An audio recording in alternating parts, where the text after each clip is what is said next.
Allez, on va passer à autre chose. On va peut-être déjà écouter un son, ou des sons plutôt, pour nous mettre un petit peu dans l'ambiance. Évidemment, écouter une bande-annonce du Fils de Saul, c'est compliqué, très compliqué, puisque finalement il y a assez peu de mots, et on va parler justement de ce que représente l'image à ce moment-là. Mais on écoute quelques sons quand même pour voir qu'est-ce que ça peut donner du vrai cinéma.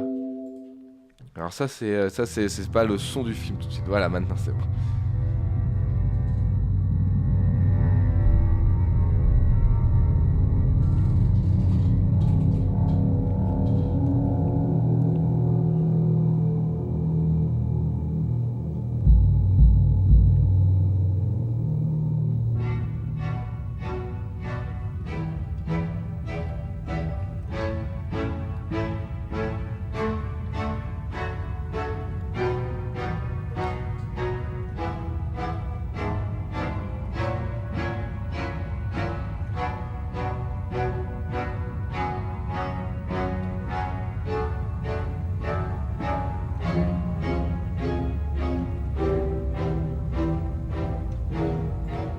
Voilà, ça c'était juste pour vous mettre dans l'ambiance parce que c'est quand même très très très très compliqué d'arriver à montrer de manière juste avec du son qu'est-ce que représente le Fils de Saul, tellement on est face à du cinéma, du vrai cinéma. Aujourd'hui, c'est vrai qu'on va consacrer une partie de l'émission aux films d'horreur, évidemment, puisque 31 octobre oblige avec Halloween, etc.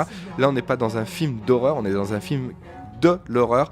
En l'occurrence, Laszlo Nemes, jeune réalisateur, filme vraiment l'horreur. Alors on va quand même dire un mot avant de rentrer dans le corps du film, parce que voilà, nous c'est quelque chose qui nous a vraiment marqué. C'est vrai qu'on l'a vu à des périodes différentes. Louis, pour toi c'est tout neuf, pour moi c'était déjà il y a un petit moment. Grand prix du dernier festival de Cannes, donc on se demande encore comment ça se fait qu'il n'a pas eu la palme déjà. Ça c'est quelque chose vraiment Du moins qui vis-à-vis des films qu'on a déjà pu voir de la c'est- compétition. Exactement, voilà. C'est comment Audiard peut avoir la palme sans que lui l'ait. Voilà, c'est toutes les interrogations. Alors après, on parlera évidemment tout à l'heure aussi des critiques négatives, hein, autour de ce film, notamment de Thomas Hayden que nous on aime beaucoup, dans la septième obsession. Continuez à l'acheter. D'ailleurs, il est encore en vente pendant un mois et qui voilà, qui est pas rentré du tout dans ce film-là. En tout cas, nous, on est rentré là-dedans. Donc, un film de Laszlo Nemes. Laszlo Nemes, c'est son premier film.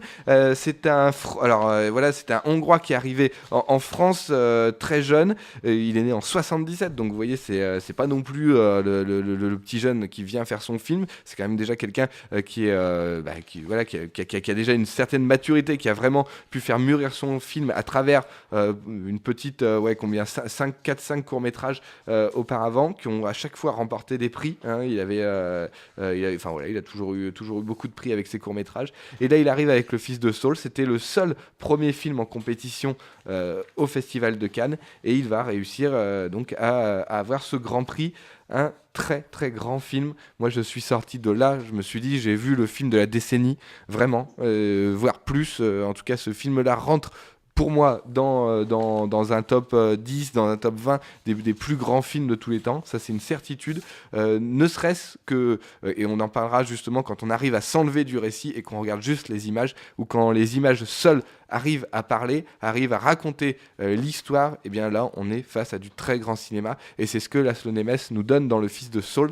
Louis, je te laisse prendre les commandes, et puis on en reparle évidemment tout de suite après.